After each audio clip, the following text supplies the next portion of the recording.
A paz do Senhor Jesus. Vamos começar mais um cafezinho com Jesus? Pegue aí a sua Bíblia e abre ela juntamente comigo em Efésios capítulo 6, Efésios capítulo 6, verso 11 a 17. Amém? Nós vamos iniciar hoje um estudo e uma campanha, né, irmãos? Declarando guerra. Cada áudio vai estar falando um pouco sobre essa situação, né? Você tem um problema, você tem conflitos aí dentro da sua casa e nós precisamos aí procurar como solucionar esse problema. Amém? Você achou? Novo Testamento, carta aos Efésios, capítulo 6 e verso 11 a 17. Eu vou ler primeiro numa versão de João Ferreira de Almeida. Depois eu vou ler ela no original, numa Bíblia judaica, para você ter uma noção como que é. Amém? Olha só.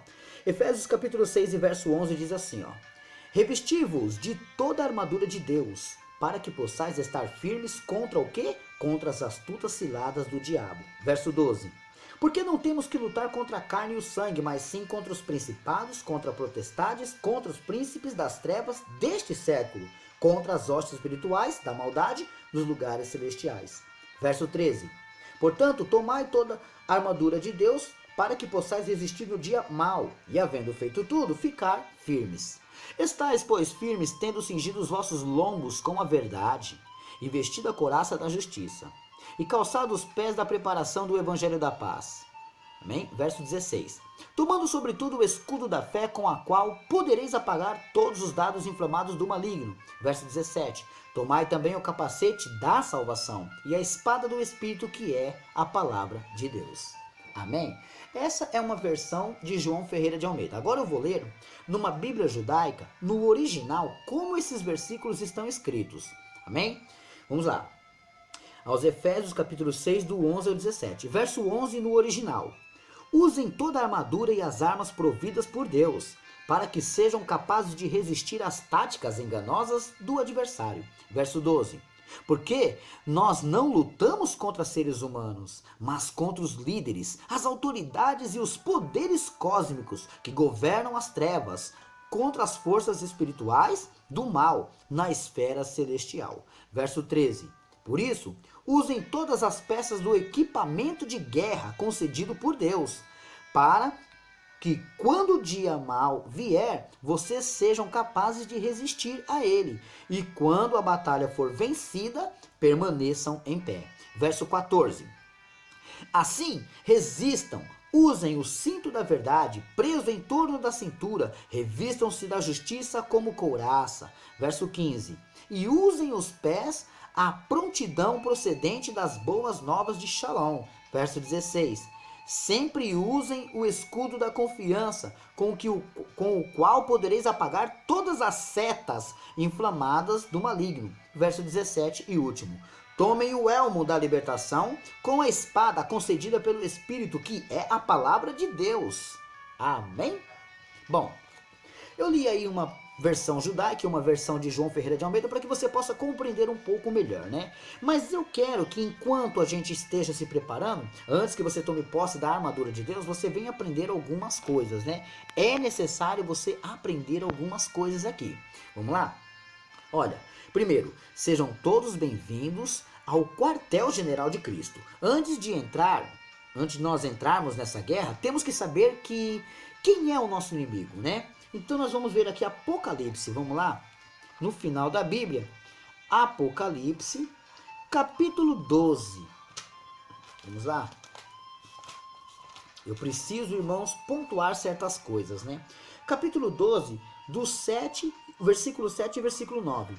Diz assim, ó: E houve batalha no céu, Miguel e seus anjos batalhavam contra o dragão, e batalhava o dragão e os seus anjos. Agora veja o verso 9.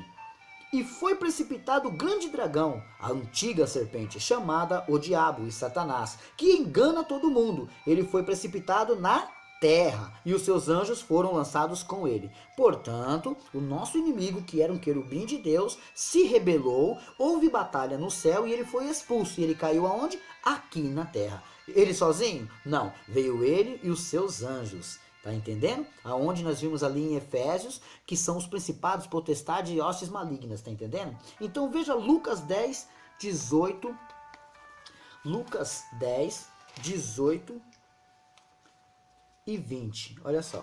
Lucas capítulo 10, verso 18 diz assim, ó. E disse-lhe Jesus, eu via Satanás como um raio cair do céu. Veja o que está no versículo 20. Mas não vos alegreis, porque se vos sujeitam os espíritos, alegrai-vos antes por estarem os vossos nomes escritos no livro da vida. Olha só, né? Então nós sabemos, irmãos, que aquela antiga serpente que apareceu lá no livro de Gênesis, ela foi se alimentando de tanto pecado do ser humano, que quando chegou no livro do Apocalipse, ele já não é mais uma serpente, agora é um dragão. Agora ele tem um pouco mais de força, tem seus súditos, agora ele tem reinos, né? Nós vamos aprender um pouquinho sobre isso também. Qual que é o problema? E por que esse problema? Ver se somos aptos para lutar e resolver sozinhos ou precisamos de ajuda, né? Você já viu isso? Você é capaz de lutar contra eles? Ou você também precisa de ajuda? Porque na realidade eles são espíritos, então como é que a gente vai fazer? Por isso vou falar sobre soldados, antes de lhes entregar a armadura de Deus, para que vocês possam primeiramente aprender a lutar, né? Guerra, a Bíblia fala muito sobre isso, irmãos. Então nós vamos ter que compreender bem sobre essa parte da guerra. Vou lhes contar uma história aqui e vocês vão entender um pouquinho melhor sobre a guerra, né? A primeira historinha que eu quero contar está em Juízes 1, vamos lá, lá no Velho Testamento, Juízes capítulo 1, 1 a 7, Juízes, lá no Velho Testamento, capítulo 1, do 1 ao 7, diz assim, ó. E sucedeu depois da morte de Josué que os filhos dos filhos de Israel perguntaram ao Senhor dizendo, quem dentre nós primeiro subirá aos cananeus para pelejar contra eles? E disse o Senhor, Judá subirá, eis que lhe dei esta terra na sua mão. Então disse Judá a Simeão, seu irmão, sobe comigo e a minha sorte, e pelejemos contra os cananeus, e também eu contigo subirei a tua sorte. E Simeão partiu com ele. Verso 4, e subiu Judá, e o Senhor lhe deu na sua mão os cananeus e os ferezeus, e feriram deles em Bezeque a 10.000 homens. E acharam a Adoni-Bezeque, em Bezeque, e pelejaram contra ele, e feriram os cananeus e os ferezeus. Porém, Adoni-Bezeque fugiu, e o seguiram, e prenderam, e lhe cortaram os dedos polegares das mãos e dos pés. Então disse Adoni-Bezeque, 70 reis com os dedos polegares das mãos e dos pés cortados apanhavam as migalhas debaixo da minha mesa. Assim como eu fiz, assim Deus me pagou. E o trouxeram a Jerusalém e morreu ali. Quer dizer, esse homem ele castigava, irmãos, pessoas, né? E ele acabou fazendo com que aquelas pessoas, que 70 homens viviam comendo de migalhas. Então, o que nós aprendemos com esses pequenos versículos, né? Vingança não é do homem. Vingança pertence a Deus. Você viu o que eles fizeram? Eles prenderam ele e cortaram os dedos dele, né? Mas olha só no versículo 7 que ele mesmo diz assim, ó.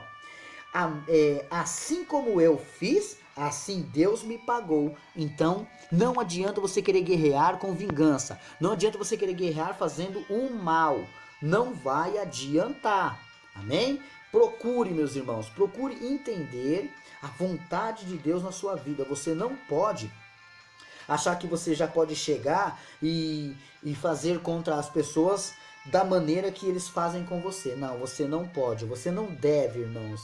Olha só, agora eu quero contar outra pequena historinha para vocês e vocês vão compreender um pouquinho mais, né? Eu vou falar aqui sobre Gideão, olha só. Gideão no capítulo 7, do 1 ao 7, olha.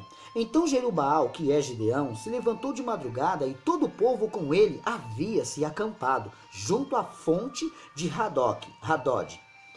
E de maneira que tinha no arraial dos midianitas para norte pelo outeiro de Moré do vale. E disse o Senhor a Gideão, muito é o povo que está contigo, para eu dar aos midianitas em sua mão, a fim de que Israel se não glorie contra mim, dizendo, a minha mão me livrou. Verso 3. Agora, pois, apregou os ouvidos do povo, dizendo: quem for covarde e medroso, volte e vá-se apressadamente das montanhas de Gileade. Então voltaram do povo 22.000, e 10.000 ficaram. E disse o Senhor a Gideão: ainda muito povo há. Faze-os descer as águas, e ali tu proverei, e se que aquele de que eu te disser, este irá contigo, esse contigo irá. Porém, todo aquele que se eu disser, este não irá contigo, esse não irá. Verso 5. E fez descer o povo às águas, então o Senhor disse a Gideão: qualquer que lamber as águas com a sua língua, como lambe um cão, este porás à parte, como também a todo povo, todo aquele que se abaixar de joelhos e a beber. Verso 6. E foi o número dos que beberam, que lamberam, levando a mão, a boca, 300 homens, e todo o resto do povo se abaixou de joelhos a beber as águas. E disse o Senhor a Gideão: com estes 300 homens que lamberam as águas, vos livrarei, e darei aos midianitas da tua mão, pelo que toda a outra gente se vá, cada um ao seu lugar. Essa pequena história que eu li aqui para vocês, retrata o quê? Gideão e os seus 300 homens. A história vai nos contar de Gideão e seus 32.000 soldados, que no meio deles havia 22 covardes e medrosos. 22.000 covardes e medrosos que estavam com Gideão, né? Sobrando apenas 10.000, porém ainda eram muitos. E Deus mandou testá-los na maneira que bebiam a água, né? Se era com prudência, com vigilância ou não. Foram 9.700 homens que não eram prudentes, não vigiavam, não serviam para a guerra. Então voltaram. Assim sobrou 300 homens, irmãos. E 31.700 só seria estorvo. O que é um estorvo, se caso você não sabe? É aquilo que impede ou embaraça a realização de algo, né? Então, na realidade, 31.000 pessoas e 700 não servia para nada. Somente 300, tá vendo? Muitos são chamados e poucos escolhidos. Qual deles você vai estar? Aqui foi separado 3 classes. Os que eram medrosos e covardes, os que não vigiavam e não eram prudentes, e os que serviam para tudo. Tá vendo? Então você tem que ver de que lado você tá, como você pode apresentar a Deus. Aqui, Gideão dispensou, não servia. Assim você também na guerra. Toma cuidado para não ser covarde e nem medroso. E também seja prudente, vigie, para que você possa vencer a sua peleja. Amém? Assim temos um grande teste aqui. Se for medroso, covarde e imprudente, nem tenta entrar nessa guerra, pois vai perder. E é como diz o rei Salomão em Provérbios 24:10. Eu quero ler. Amém? Provérbios 24:10. Vamos lá. Era muita gente, mas não adiantou nada. Diz assim em Provérbios 24:10, escrito pelo rei Salomão: se te mostrares frouxos no dia da tua angústia, a tua força será pequena. Então você que está começando hoje uma peleja, uma guerra, está jejuando, está orando, você já está num propósito, não seja medroso, não seja covarde e nem imprudente. Amém? Então seja corajoso, seja prudente e vencerá essa peleja. Não seja frouxo, porque aí na sua angústia que você está passando aí agora, a sua força vai ser pequena se você for frouxo. Não seja. Amém? Então, acredito eu que hoje deu para você compreender um pouco, irmãos, né? Nós já falamos um pouquinho aqui sobre cada assunto, estamos já se aproximando. Não se preocupe, nos próximos áudios logo você vai tomar posse da sua armadura de Deus. Ainda não é o momento, tá? Nenhum soldado quando vai para um quartel, ele já chega pegando na arma. Primeiro ele tem que aprender as coisas, tá? Tem que começar de baixo. Então, vamos descascar a batata para depois tomar posse do armamento. Amém?